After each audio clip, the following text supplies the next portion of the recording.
Hello, everybody, and welcome to the Valencia review. The race finished more or less an hour ago, so Pecco is more or less 1.5 hours officially world champion. And we're here to discuss it all because it was a crazy, crazy race. It was definitely super exciting. So, hello, Keelan, and what did you think of it? Leo, hello once again, my friend, and hello everybody, and welcome back to the Bad MotoGP podcast. I'm sad because the season's over, but I'm delighted because it happened. We got a finale worthy of the ending of the season. Let's put it that way. We had some spectacular action across the whole weekend. Moto 3 and Moto 2 had some things in it, but MotoGP delivered as it always does, and then some. So really looking forward to getting into it and discussing everything that happened. Yeah, quick heads up. I have more or less an hour because I have stuff to do hmm with my motorcycle, and it gets new suspensions tomorrow. So the factory suspension gets thrown out, and a better suspension gets in, and we need to load the motorcycle to the truck. And so yeah, we have to do this evening, and this is the reason why I'm running short on time. I don't know if we necessarily get the time to discuss Moto 2 and Moto 3, but since the World Championship is sealed in either class, maybe we'll have a minute or two to point a little bit out here and there. hmm But the focus shall be on the MotoGP race because A, it was absolutely crazy, and B, the World Championship got decided. So we have more to talk about there. And I would just get into it with Pecco, and he is now the first double champion in MotoGP, like back-to-back champion, since Marc Marquez. And before that, only Valentino Rossi managed. Casey Stoner didn't, Jorge Lorenzo didn't, Fabio didn't, Joan Mir didn't. So absolutely crazy achievement when you hmm put it into perspective. When you are named into one sentence with Valentino Rossi and Marc Marquez, you know you did something right. And I would start off with discussing with you a little bit that Pecco is extremely underappreciated, in my opinion, for his riding style. I've been very critical of him because of his crashing. I think he's tremendously stupid if the pressure is off. hmm But I've been on record multiple times saying he is the cream of the top. No, he's the cream of the cream, and the cream always rises to the top when the pressure's on. And the pressure was on at the basically after India, hmm and he absolutely delivered more or less every race weekend. And I would like to hear your point of it. Is Pecco as good as he gets credit for, or is he better? Or is he maybe not as good as people say he is? So, what do you think? Yeah, so first of all, my congratulations because what he's done is a spectacular achievement. Back to back champion, only Marc Marquez and Valentino Rossi occupied that space in the modern era. So, firstly, my congratulations to Pecco Bagnaia because it's a phenomenal achievement. And a quick note on another very interesting fact: this season is the first season without back to back Grand Prix winners since 1949, since the dawn of motorcycle racing in the Grand Prix era. So we have not had a person winning two straight races in this entire season. And that's why it's been so brilliant. I know it shocked me when I saw it, but Yeah, I it's didn't true. know it. You just mentioned it, and Yeah. I'm just thinking like it can't be right. But I guess the sprint races kind of mess it up again because Jorge Yeah. Martin obviously won a couple of sprint races in a row. Pecco did. So yeah, it's a weird stat with all the sprint races because it feels wrong, but it's Mm. actually right when you think about it. Yeah, exactly. It's really, really weird. But yeah, as far as Pecco goes, he's an incredibly deserving champion. You know, I've been as vocal and critical of him as you have been, in that his tendency to be stupid is off the charts when the pressure is off him. But when the pressure's on, there's nobody better. It's really, really weird. he does rise to the top and he becomes the creme de la creme when there is the utmost pressure on him. Like this whole weekend, Jorge Martin goes out and dominates the sprint race. Everybody's on Pecco again. And then today he looked as good as I've ever seen him. It's absolutely outrageous. And to be honest, I do think Pecco gets the credit he deserves. On the whole, there's always going to be some people who are critical and who say, Pecco's not good. He's this, that, the other. I do think for the most part he does get the credit he deserves, and I'm very happy about that because he's a spectacular MotoGP rider. He really is. He's not I don't think he's as spectacular a rider as Jorge Martin or some of the other riders, but he's a more consistent rider than Jorge Martin and the others. And at the end of the day, that's what wins you points, and that's what wins you MotoGP World Championships. So credit to Pecco Bagnaia. He was brilliant today. He's been brilliant all season, and he's a very worthy winner and worthy of defending the number one plate too. I think people get lost a little bit in this whole team orders thing Yeah. because you read it all over it, Hmm. all over social media. Like, look at my comment section after the sprint race, for example, And I believe, due to the fact that it may look like Pecco gets help from other Ducatis, that he doesn't get the credit he deserves. I mean, maybe during the 2022 season, there were some team orders. Maybe they said, hey, please don't take Pecco out when you overtake him and make it extra careful because we have to win a world championship. And it makes sense when you're competing against the Yamaha. It makes sense when you think about that Ducati wasn't a world champion until back until 2007 with Casey Stoner. Hmm. And with all the money they're putting in, it's understandable that in 2022 maybe something happened there. Hmm. But in 2023 with three Ducatis in the top three, it's a difficult argument to make for me. And I don't think there were any team orders. I think they said, hey, please be careful with each other, but don't. I mean, Fabio Di Giannantonio was good to go in Qatar. Enea Bastianini was good to go in Malaysia. So Hmm. Peanut is here. Hello. Hello. Come here. Hello. Oi, oi, Jakob.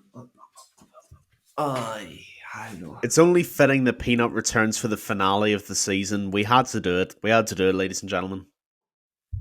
Yeah. Hello. But I do think you Uh, make I do think you make an excellent point, Leo, about that with Ducati. It's much different when you have an external threat like a Yamaha that's really pushing hard for the championship. But realistically, Davide Tardozzi and Gigi Dall'Igna, they care about the constructors' championship, and as long as Ducatis are winning, they're happy to let them fight it out as long as they don't injure each other or take each other out. So I have to say I agree. I don't think there was any team orders because if there was, Pecco would be winning every race and he didn't. So at the end of the day, that in my opinion, that kind of dispels that on its own. yeah. And basically, where I wanted to go with it is that I believe Pecco is just incredibly difficult to overtake. This man is a motherfucker on the brakes. You saw it today with Fabio Di Giannantonio. Jorge Martin, he had nothing to lose. He had to beat Pecco and couldn't pass him. I mean, hello. He couldn't pass him. And I think that it may look like, okay, let's say Luca Marini, okay, maybe he doesn't overtake Pecco if he doesn't have to. Hmm. But I think that generally Pecco is just so much better than people give him credit for, and he is so difficult to overtake. I mean, Jorge Martin is the best example today. He had to beat Pecco, and we all saw later on how aggressive he was, but he couldn't get close to him close enough to overtake. Obviously, he got close to him at the end of the straight, but I think Pecco is just incredible, and if he can sort out this crashing, I mean, what he did this season was goodbye. What he did this season was absolutely incredible because especially in the second half of the season, he didn't have the easiest path to victory. Hmm. Oftentimes, he had to go through Q1. He had to go through difficult sprint weekends, which are basically the reason why Jorge Martin was in championship contention, because he was Agreed. so good in sprint races. Hmm. And what he was able to achieve, despite not being good from the beginning of P1 or FP1, then it's very incredible that you can work over a weekend and take all of the information you get from a sprint race and put it to good use in a main race. And Pecco did this better than anybody over the whole season. Yeah. And I just think that if he can sort out this crashing, which is really not necessary because he always crashes when the pressure is off. There is Hmm. no reason to crash. Like, okay, the Maverick Vinales crash and the Catalunya crash, you can kind of exclude it from it because there were other factors at play. Hmm. But at the end of the day, Pecco was just absolutely crazy good.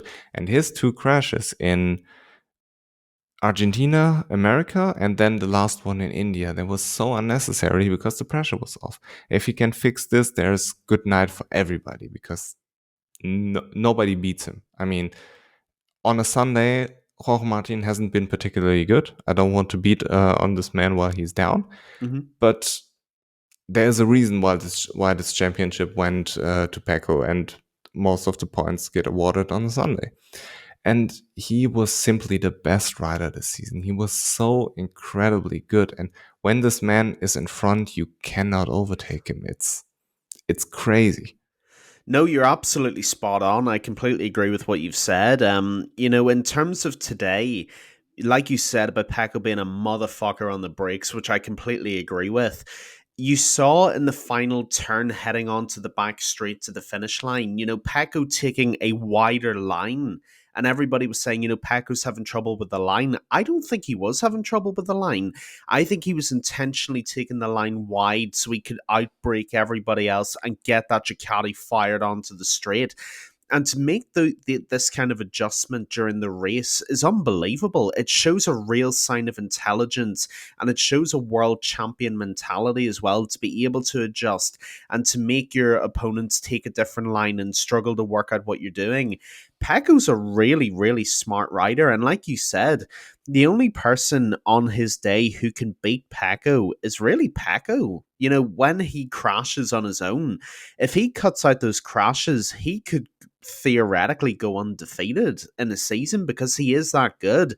And the last thing I'll say about Pecco before we move on, because you made a very good point, Leo, there's nobody on the grid better than Pecco and his side of the garage at taking the data and making adjustments across the weekend to the Sunday race. And look, Jorge Martin's the sprint king. I have no question in calling him that, and no doubt. But the big points are awarded on the Sunday, and Ducati realised that. And Pecco's ability to disseminate information and make it count when the big points count, that's why he's the champion today. And he's just a very, very smart, mature rider. And realistically, well done to Pecco because he's played the game very, very well. Yeah. I would like to point out 3 weekends where I believe that Pecco really made the difference for this World Championship. The first one's Indonesia. He had a terrible weekend. He had a bad sprint, but then, as we said, he collected all the data and made the best out of it, cut through the whole field and won the race at the end where Jorge Martin crashed. Mm-hmm. Then I believe Phillip Island was another one which was incredibly valuable because he made the right choice with the tire. He managed it perfectly over the race weekend, and he finished, I believe, in P2. Joan Zarco won. Pecco should have Yes, been in yes, I think he did. P2 and Digia in P3. And he made the absolute right call with the tire. He was so good over this race and didn't panic when Jorge Martin was out there in front with 5 seconds there. And the last one where I believe he really made the difference was in Qatar, because again, he didn't have a particularly good sprint in Qatar, but he had an incredible race. He had a start which was better than anybody's, Yeah. better than the KTM's, better than all of the Ducatis in front of him. He had, I don't know if this is luck that Jorge Martin had problems with the tire when you talk from Pecco's perspective, but it was definitely a benefit for him. But even without it, you could argue that Pecco and Digia would be in front, and Jorge Martin maybe would have caught them, maybe not. I don't know how good Jorge Martin's start would have been, but this weekend in Qatar was so valuable for him, and it laid the foundation for him to win the World Championship. It was incredible, and again, he is so difficult to overtake. You mentioned the last corner. I mean, you saw it live. I was convinced Fabio Di Giannantonio will go for it. And there will be people who call it team orders, but there was no reason for team orders. I am quite sure that Jorge Martin crashed in front of Digia when he Yes. crashed. It should have been in front, but I'm not 100% sure because he made this mistake and all of. But Digia was coming from pretty far behind on the grid, and I think he must have saw Joan Zarco, not Joan Zarco, sorry, Jorge Martin crash, and then figured out that it was Joan Zarco he overtook. So he must have knew that Pecco was already world champion, so no reason for him to not attack. And you saw he was so frustrated, and I believe Pecco did something with his lines. He did something with his braking points, which threw Di Giannantonio off because he was right there, but he couldn't overtake. Mm. And this is like the maturity of Pecco, that when he's in front, you can't overtake him. He has this incredible pace, and when you have a situation like this last corner, nothing is more or less on the line for Pecco because he could crash and he'd still be world champion. So, and DG is still not managing to overtake him. I believe this speaks volume, and it's not team orders, it's not Ducati orders whatsoever. It's not DG fighting for a place at Valentino Rossi and trying to help Pecco. It was just that Pecco was better, and Pecco is so incredibly good that you could make an argument that Malaysia in 2022 wasn't team orders, that Inia Bastianini simply couldn't overtake Pecco because he was so good. Mm-hmm. And I believe it's just that Pecco is so much better than people actually think he is, and therefore they have a solution. Okay, it must be team orders. It must be manipulation by Ducati that Jorge Martin didn't win the championship whatsoever. You know, you saw some ridiculous comments over the internet, but it's so obvious to me that Pecco is just this good that you just can't overtake him. And Jorge Martin was sucked in the slipstream. Yep. That was unfortunate, Mm-hmm. but still, he couldn't overtake him when he was right there. And I don't know why, because he was at the end of the back straight. He was on the start finish straight. I'm sorry. He Mm-hmm. was right there and simply couldn't overtake him, and therefore he was more or less in this zone, half-assing overtake or half-assing not to. And then he was, I believe, caught a little bit because he didn't know exactly what he wanted to do in this situation. This is my guess. And this could have also been that Pecco just threw him off with his breaking points, with his lines there. And Pecco is such a deserving world champion because he is incredibly good. And if he can be consistent, then it's going to be fun next year with Marc Marquez on a Ducati. So I would like to discuss the Marc Marquez crash with you. Oh. So please give me your point of view. Yeah, Jorge Martin fucked up. That's kind of the simplest way of putting it. Look, Jorge Martin knew that he had to go out and be desperate today because the situation wasn't in his control. He knew that even if he won the race, he would have to hope something would happen to Pecco when it was never really going to. So he knew that he had to get to the front as soon as he possibly could. And look, I'm going to criticize Martin in a bit, but we got to give him credit for the first part that he did really, really well. He got a very good launch off the line. He undercut the two KTMs brilliantly. And he got to the second place really, really well behind Pecco. Where it basically starts to go wrong is at the beginning of, I think, lap 3 or 4 when he sucked into the slipstream of Pecco. He basically comes in too hot, can't get stopped because of the slipstream, and nearly takes them both out at that point. In fact, he was lucky he didn't take them both out at that point anyway. He knifes back across the track quite dangerously, you could argue, but he gets back on track. And then, like a madman, he tries to start overtaking everybody. He's in a battle with Maverick Vinales, which was really good to watch, but he got past Maverick.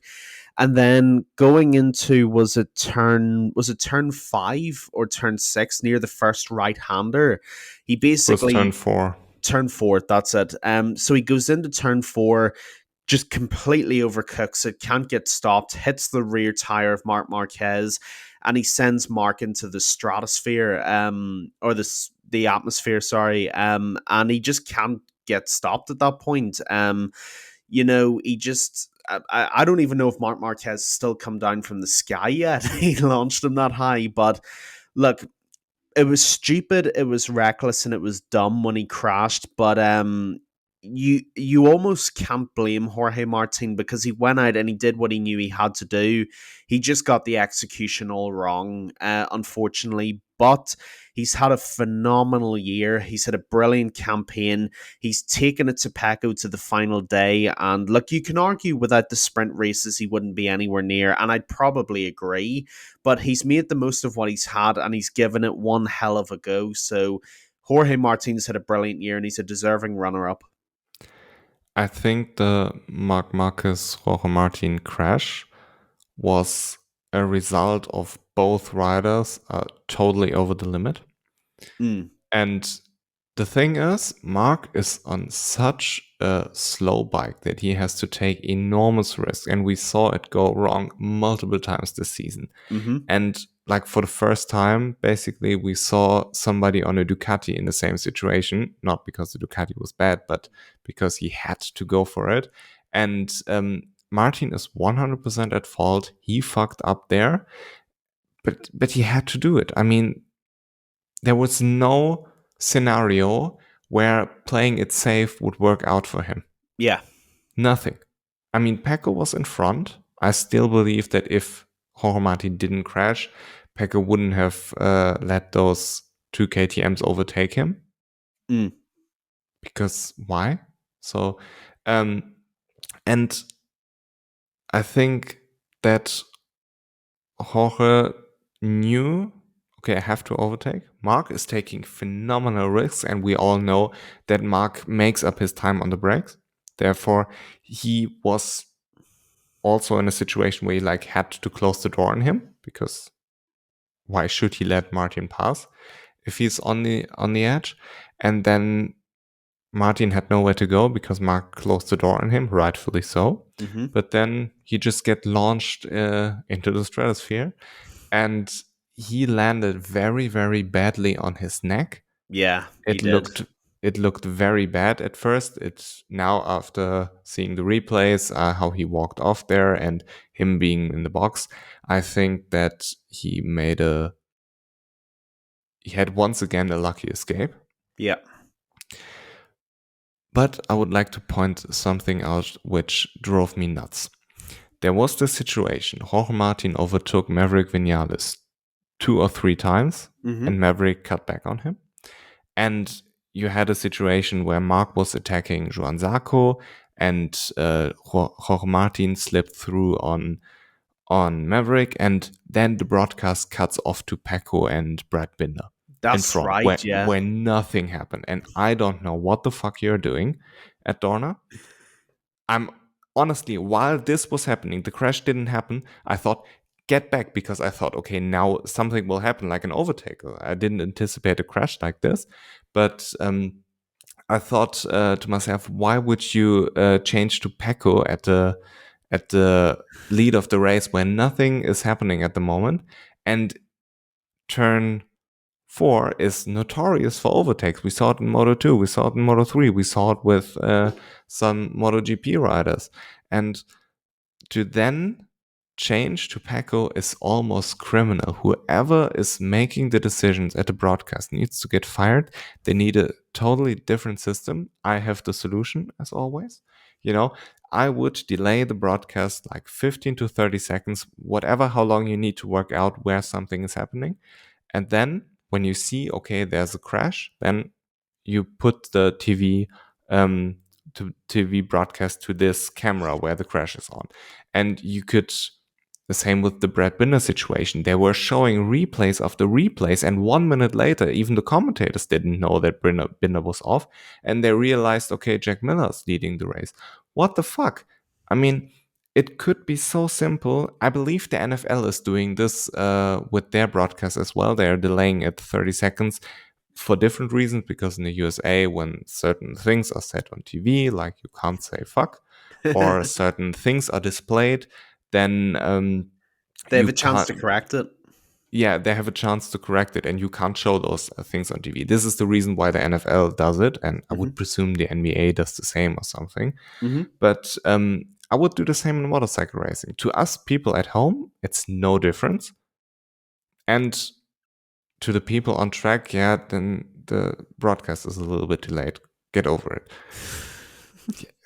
It's It's a quite good easy. solution. It's quite easy. Just have it 30 or 15 seconds. I don't, how long does it take somebody to figure out that there's a crash we need? It's just one button to press, probably.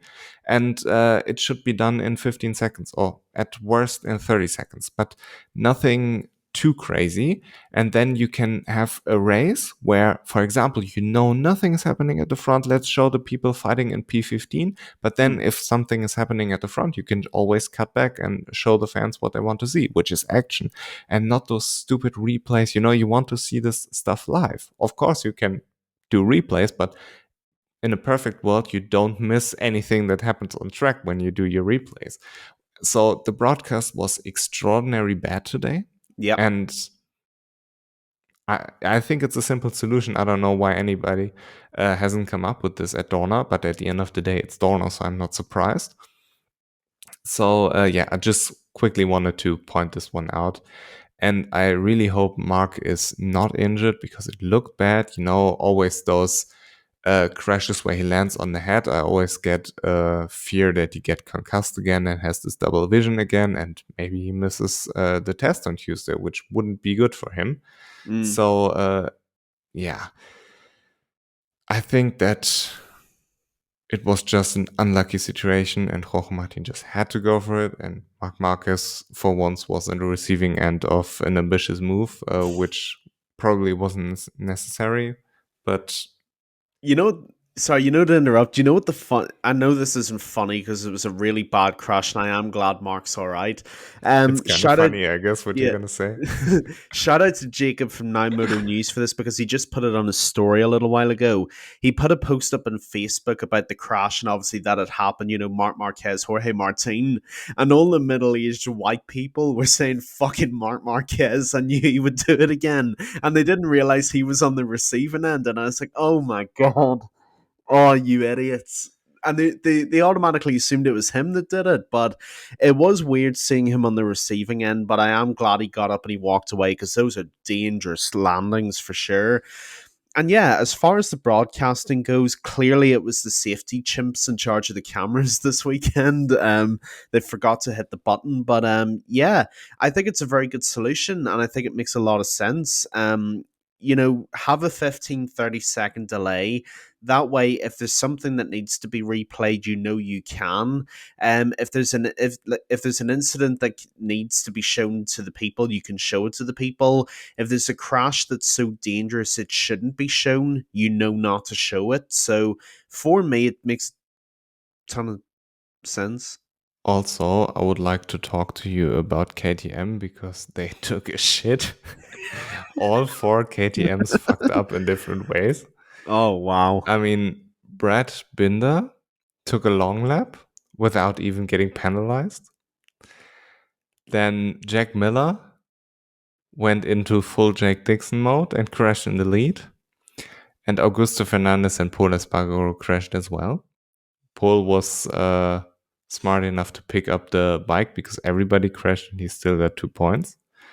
But I mean, the thing with Brad Binder, mistakes can happen, okay? But if you're in a lead and you know it shouldn't happen like this, then Jack Miller also, it could have been cold tire whatsoever, because the last right-hand corner is a little bit further behind. in Valencia you have left 1, 2, 3, and then Mhm. right is 4, 5, and 6, 7, 8, 9 is left again, and 10 where Jack Miller crashed is right again, and Mm. 11 is also right then. So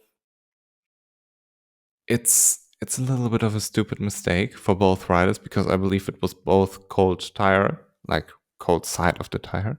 Mhm. And I haven't heard anything from the KTM riders, obviously, because we just got off watching the race. So it's difficult to understand what was happening, but this is just my assumption that both mismanaged their front tire there. And yeah, it's a little bit sad for both because the victory was there for the take, and Pecco wasn't gonna compete with them because he didn't want anything to do with the KTM's apparently. Like after Jorge Martin crashed, he turned around and let everybody pass. So yeah, I don't know, but it looked like both riders took an enormous shit there.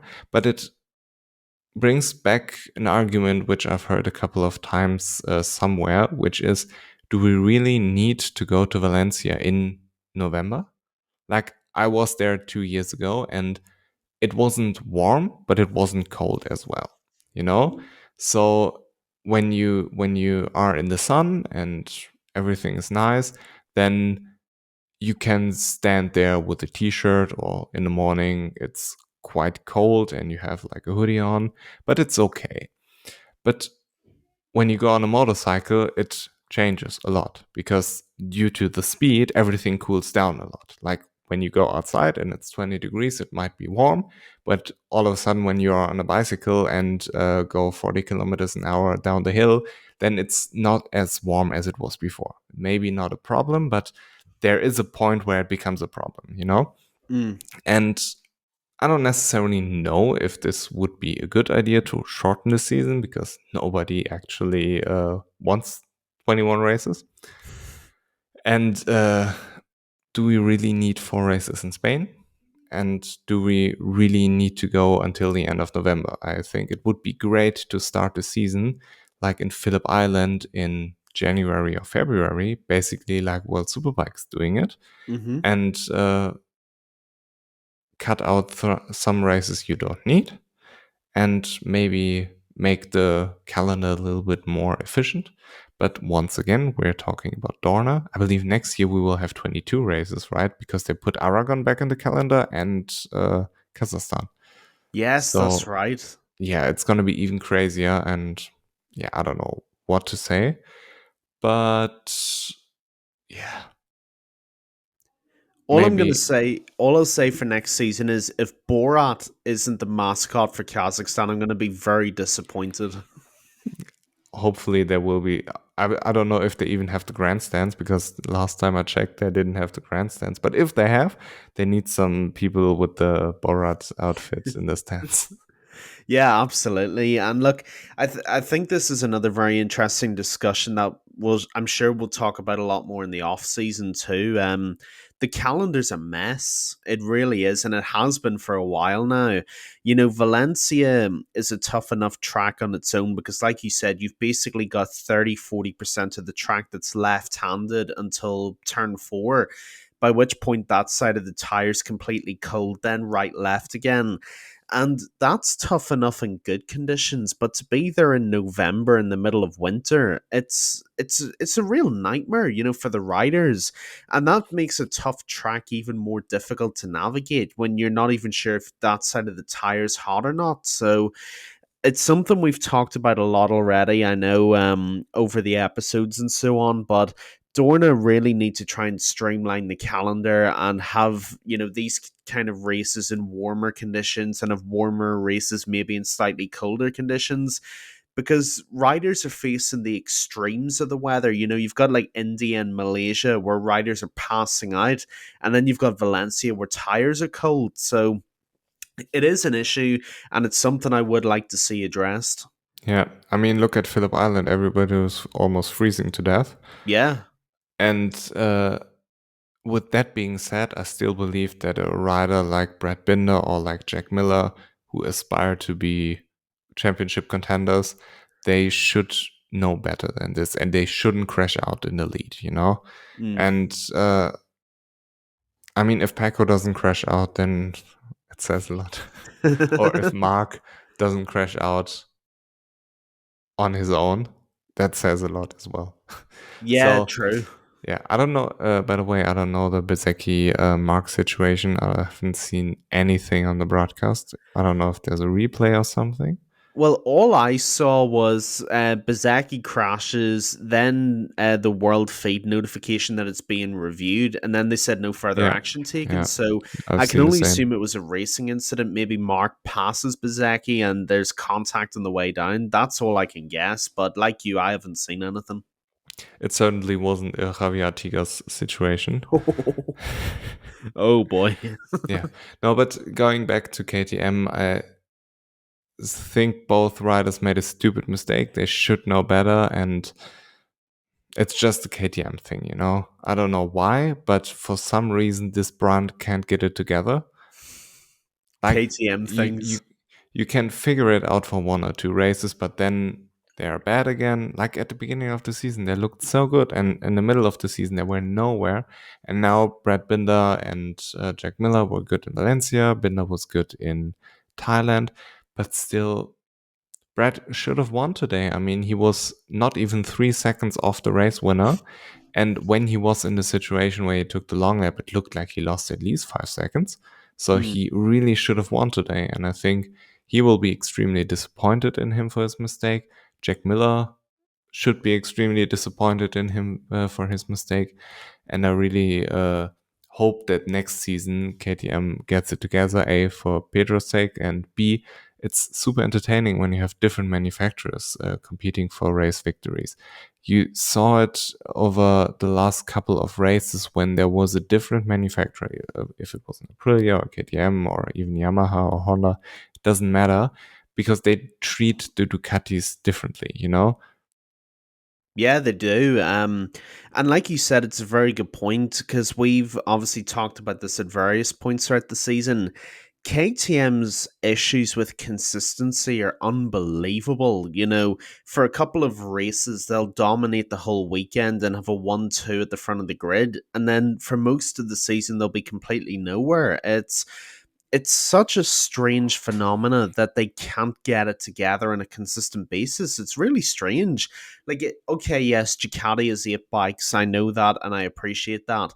But Ducati have now found a way of making their bikes work in any condition on any track in any part of the world. And KTM still have 4 bikes and they can't do it. It's just really weird to me. But for them, this today will have been a big disappointment, especially for Jack and for Brad. They will see it as a missed opportunity, and hopefully next season they can get some more consistency together because this year they've been really up and down. Yeah. I mean, back in the day, it was the steel frame, which is shit. Mm-hmm. Now they have the carbon frame. I'm quite excited if they will give it to Pedro at the test. And I don't know what the deal with the carbon frame is, but it was presented as this big miracle, but it really didn't do anything yet. Maybe it will come. Maybe they needed some data and they will bring something for the next test or for the next season. And we will see Pedro winning in his rookie season again, maybe. But I Imagine. doubt it with Tech 3. I mean, this team is a mess. But coming back to this race weekend, huge disappointment for KTM. But Fabio Di Giannantonio and Joan Zarco, they almost look like they're going to take victory away from Pecco. So this was a little bit fun. Yeah, it was really good, and both. I know we were talking about this before we started. Both Ducatis just got really good towards the end of the race. It was really weird, and Gian Antonio did a brilliant job of putting the pressure on Pecco. I actually thought going back to the start finish line in the last lap, I swore I thought he was going to undercut him and race him to the line. Unfortunately, it didn't happen. But look, Fabio Di Giannantonio is not going to be upset about that. He's got another podium, another phenomenal performance. Johan Zarco's kind of the same. He's on his way to Honda. he had a great race. He was around, P5, P6 all race and then turned up the pace towards the end. And they'll both be happy with that because Pecco was just on a different level, unfortunately. So that's about as good as it could get. Yeah, I'm very happy for Digia because he had a very difficult start to his MotoGP career, Hmm. and now he figured it out, and it looks like he has a spot for next season at Valentino Rossi's team. But it's just a feel good story, you know. You saw him Yeah. struggling. I have a quote from a couple of months ago or whatsoever. There are seven Ducatis, seven good Ducatis and Digia. Put it And on a this, t-shirt. yeah, this one isn't accurate anymore. So I definitely am happy for him. This is kind of the underdog story you root for. And whatever happens with Digia next season, I think he can be extremely proud of him for what he did. He can be extremely proud of him, how he developed. And it's just good to see. It would have been so nice if he won the race. And he, out of all people, would have been the first back to back race winner this season. Oh. So, yeah. Yeah, And shout John out. Zarco, I mean, John Zarco was good, but just doing John Zarco things, you know? You know what would have been funny? What if Jorge Martin took out Pecco in this situation at the straight? And what would have been the celebrations like, you know? Would Oh. Pecco, I believe at first he would be upset at Jorge, but then after everything calmed down, what would the celebrations look like? Would they celebrate in the box, or would he go out after the race on his second bike and celebrate then? And would he celebrate in the gravel trap because he just won the world championship by getting taken out? I mean, it would have been hilarious, and I'm kind of bummed out we didn't see it, thinking about it, because it would have been very, very awkward at first, but then again, very funny. So I think he would have gone out on his second bike after the race was finished and then celebrated there, because I don't think he would have done all the basketball thing in the box. What No, did I agree, and that's what I would have done. Go into the gravel trap and start shaking the bike. That would have been really funny. But yeah, it's an interesting thought. But I think they would have done it anyway with the second bike, even if he did crash, because look, it's such an important achievement. Achievement. You're not just going to keep it to the pit box. So yeah, they'd have done it anyway. what did you make out of the celebration? Did you like it? Um, it's not the cringiest celebration I've ever seen. I think we've seen worse celebrations in recent years. I didn't know Pekka was that big of a basketball fan. So that's new, but yeah, not the worst I've ever seen before. I don't think it touches anything Valentino Rossi did. It's not the speeding ticket or the bowling pins or anything like that, but hey, whatever makes them happy. He's world champion. He's kind of earned the right to celebrate how he wants to. Bit of a shit slam dunk, though, I'll say that much. It wasn't Shaq breaking the backboard. I saw the basketball and I was saying to myself, please throw and miss. It would have been hilarious if he had like 3 or 4 attempts to throw it and missed every time. But yeah, I thought the rings were cool. Yeah, the I rings like I were like cool. I the like I that. like the rings, but it still was a little bit awkward because you put the rings on and then you have to pull them off again to put on your glove. So that was a little bit weird. But yeah, in generally, it looked a lot like last season. So I guess it's just Pecco's thing to win a world championship in Valencia. But I generally liked it. And I would like to give a quick shout out to Raul Fernandez in the top 5, I believe, Good for the first result. time. And we didn't see anything of it. If it wasn't for the results at the end, I wouldn't have known. I didn't see him on TV like more than 2 times or whatsoever. Yep. So yeah, it was very, very good. I believe I saw him once overtaking Maverick Vinales, and the rest I don't remember. Probably at the start somewhere he was in the back. But in general, good result, but it's a little bit sad that we don't celebrate it enough because of everything that happened, There was like this drowning meme, no? That's exactly what it was like, Yeah. But yeah, this comes back to the discussion we had earlier about the broadcasting and not having a time delay. I'd like to see next year, my one genuine improvement that I'd like to see is I want to see more of the action from the middle of the pack. Like, I get it. If there's a back and forth battle for the podium or something, by all means show that. I'm not saying don't do that. But I really want to see more of the overtaking action in the middle as well. We did actually used to get it back in the day where even if someone like Rossi or Pedrosa or Lorenzo was racing, you would see more of the other riders. I do want to see more action. I don't just want to see Pecco's bike in every frame of the 45-minute race. Show me Raul Fernandez overtaking Maverick Vinales. Show me the overtaking. Show me people fighting for positions because MotoGP isn't just about a few riders. There's a whole grid and people want to see all of them. So glad you made that point because I do want to see that from next year. Yeah. Frankie was in P7, which was also tremendous, but we didn't see him on TV as well. It was a little bit of a shitty broadcast. I think we more or less discussed everything from MotoGP, right? If there's nothing, Yeah.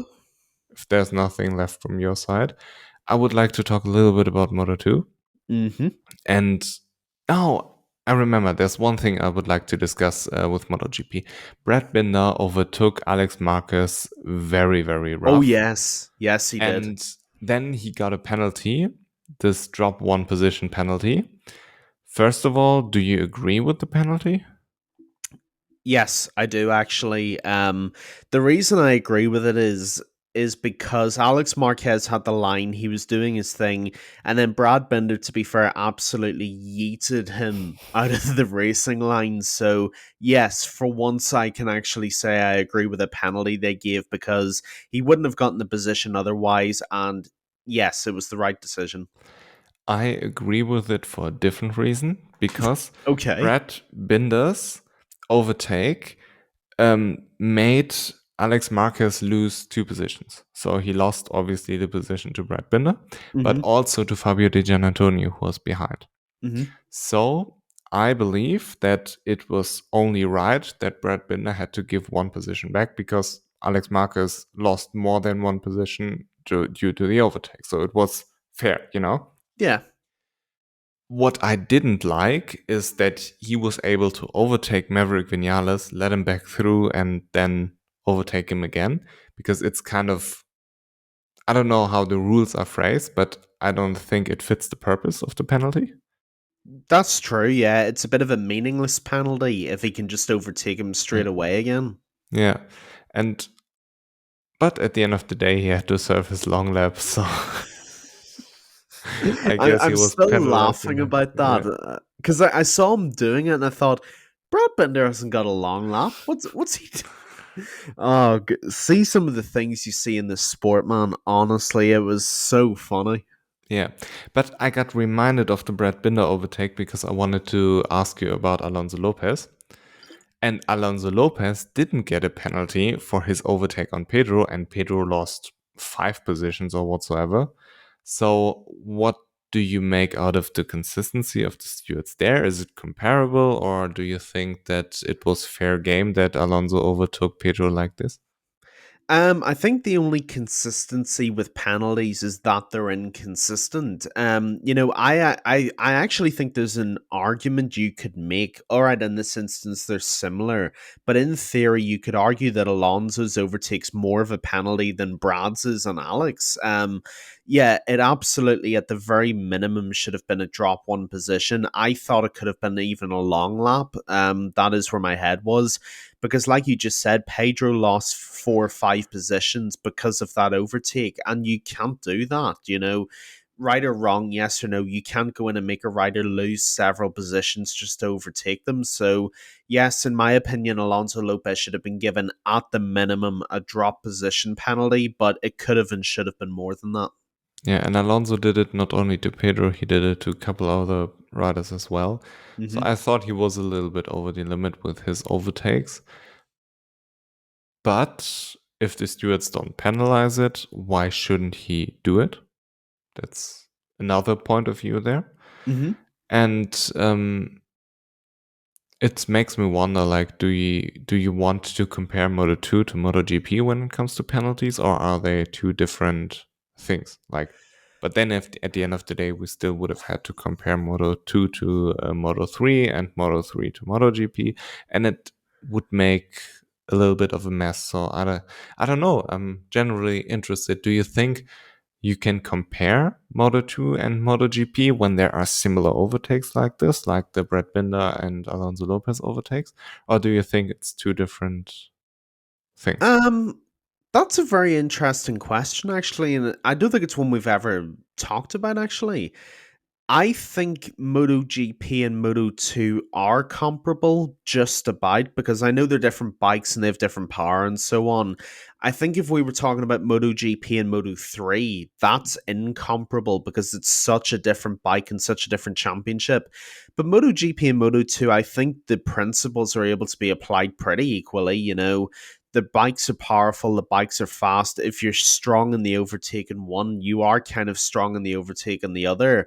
And look, at the end of the day, Moto 2 is as close as you get to MotoGP. So if you can compare those two, what can you compare it to? To answer your question, yes, I think in most instances they are comparable. There's some instances where I think it's a bit of a stretch. But if you're talking about block passes and overtakes, yeah, I don't see why you couldn't compare them. Yeah.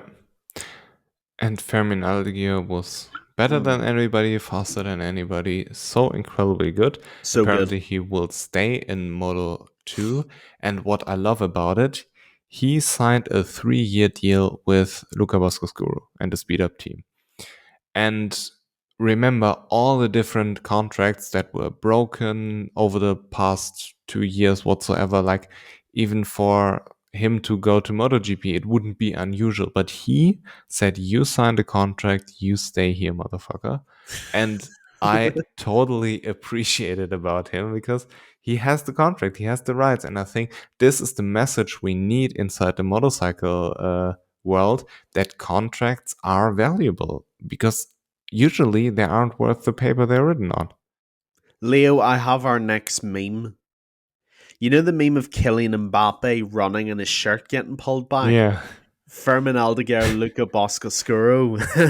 That's basically what the situation reminds me of. And although it's a different principle, I actually like you. I respect that the contracts are getting they're getting appreciated and they're being stuck to. Because like you said, Fermin signed a 3-year deal with Boscoscuro. And I think it's good that we honor that, and I think it's good that Fermin honors it as well because I'm sure he could push and he could kick and he could scream and say, I want to go to MotoGP, I want to go to MotoGP.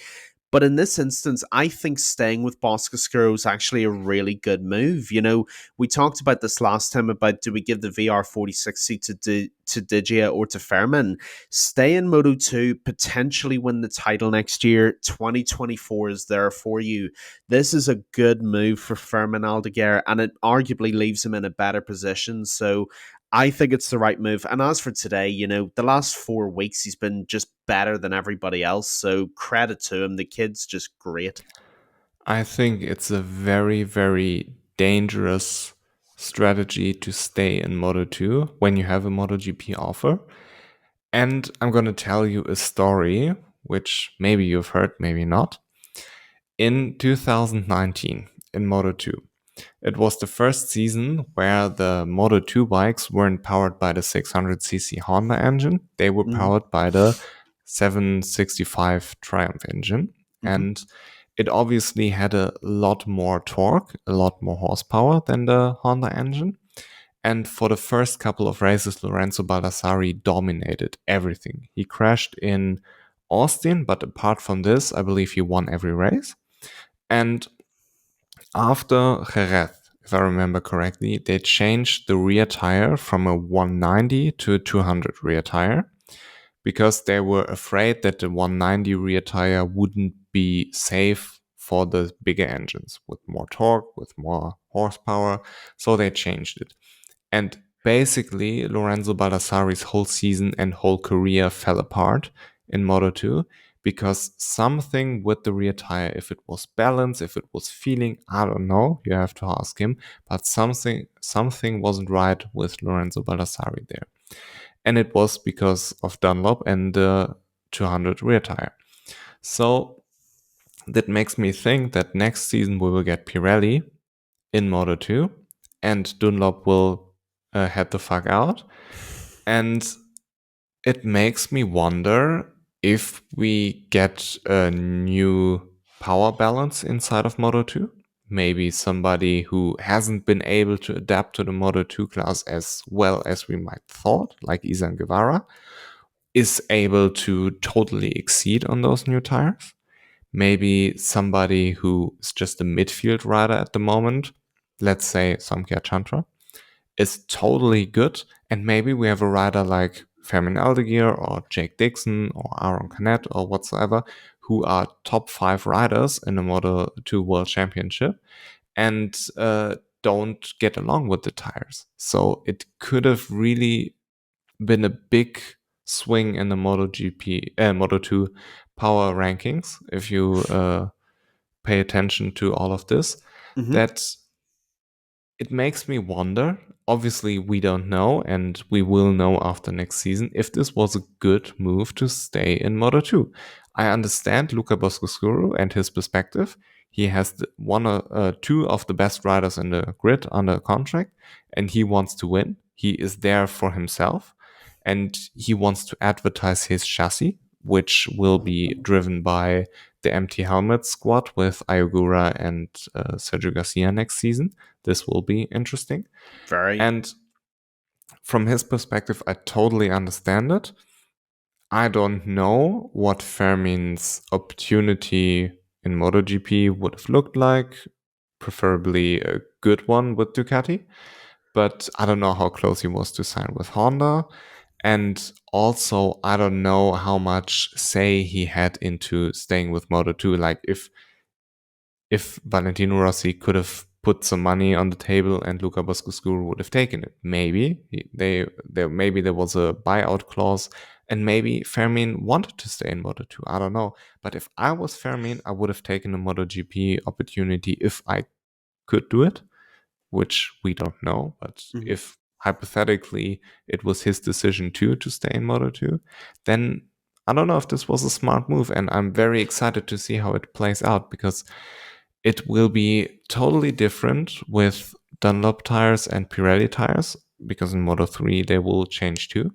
Mm-hmm. So I'm quite excited because tires are obviously so incredibly valuable. We've seen it in MotoGP with KTM, for example. They changed, like Michelin changed the front tire from 2020 to 2021, if I remember correctly. And KTM, they look good in 2020. They had it figured out, but the new tire was just too soft for them. And they were gone.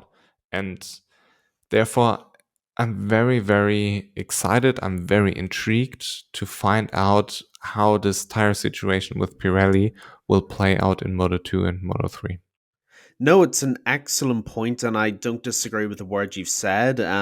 It is always a gamble, for sure. You know, as far as Fermin Aldeguer goes, it's always going to be a risk no matter what you do. You know, for example, he could go up to MotoGP and really struggle. You know, he could. He would probably go up and be really, really good, but he could theoretically struggle. And then you do have the Pirelli tire change from next season, which is going to be a very big factor. I completely agree with you. And if there's anybody watching who doesn't understand the impact of having different tires, look at Yamaha. You know, when Valentino Rossi was at Yamaha and they had Bridgestone tires, it was the best bike in the world.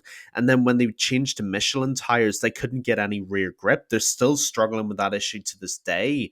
So tires are essential for the bike, and slightly different tires can have a massive, massive impact on who's good and who isn't. And I think you're right to mention it, Leo. I think it's a very good point, and I think it's a very valid point. As far as Fermin Aldeguer goes with those tires, look, talent is talent, and I'm hopeful that they will find a way. They could be even better on Pirellis. We literally Who have no knows? idea. Everything is But possible. I don't know if you can be better than he is right now. true. I don't know if this would be possible, but theoretically, yes. Yeah, but listen, all I'll say is I think it's a good point. It's going to be a gamble regardless of what he does because the tire change is going to be an X factor. But listen, Fermin Aldeguer is 18 years old. He is so damn good on that bike. He smoked everybody for a month straight, winning every single race by like 3+ seconds. So if you need a reminder on how good Fermin Aldeguer is, there's your answer. Yeah, it kind of bums me out that we didn't see Fermin versus Pedro like at their peak, Agreed. because I believe it was like a little bit shifted. Yeah. When Fermin was good, Pedro was already in safety mode, and rightfully so. And I don't Mhm. know how much he pushes at the moment. But the last thing I would like to say before I head the fuck out is that next year we will see WP suspensions on the Kalex again. Different story, because in 2015, 2016, they had the WP suspension on the bike where Johan Zarco won the world championship with. And in 2017, they introduced a bike, KTM introduced a bike, which was very similar to the Kalex because they pulled all the data from Kalex, basically, due to the fact that they had the data from the IO team. Mhm. And Kalex was extremely pissed. And I know for a fact that they said no Kalex will run WP from this moment onwards. But this one changed now because Kalex in itself knows that they don't really have a law or something. Like they have somewhat of a point, but you can't force somebody to not run WP suspensions at the end of the day. And if KTM goes to Dorna or the FIM and forces them, then it wouldn't be a nice situation. So Kalex doesn't want WP suspensions on their bike, but they can't uh, for they can't Oh, they can't forbid any other yeah, they can't manufacturer from forbid it. using them. Yeah. So I'm very excited on how this one plays out. It will be a new factor because Red Bull KTM IO, Husqvarna and Gasgas will change also to WP suspensions. And if Celestino Vietti doesn't win the championship next season, we know that's the reason. So that's the last thing I would like to say, and leave you with that, because now I have to head the fuck out and do stuff.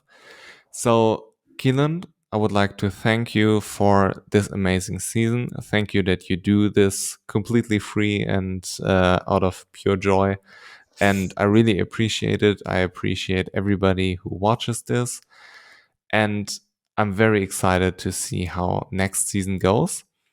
I will do my best to ask Jack Gorst again to make the test review in Valencia and Malaysia, and then the preseason test again. So those three I would really like to make.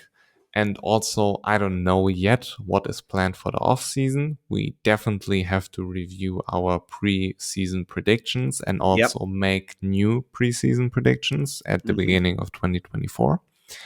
So there's a lot of stuff happening. I'm trying my best to get interesting people on the podcast. I have some people in mind. I won't spoiler it. But yeah, maybe something comes up over the winter, maybe not. Who knows? So definitely tune up for the winter episodes, tune up for next season. And again, thank you everybody for watching. Thank you everybody for listening. Thank you, Keelan. And thank you to everybody who appeared on this podcast ever. I really appreciate it, and goodbye. Yes, I'll just say real quick before we go, Leo, thank you again for having me as a co-host. It's an honor. I love doing this. It's such a pleasure. I love breaking down MotoGP with you and for everybody else. Thank you to all of our amazing guests who've been on with Leo throughout the season. It's so much appreciated. It really is. And most importantly, thank you to everybody who watches. We have such a great community, such a great group of people who love our sport. It's a pleasure, and we've got a lot more stuff coming, including an in-person podcast. We will get that done, I promise you. So in short, thank you, Leo. Thank you, everybody else. And I cannot wait for 2024. So thank you. See ya.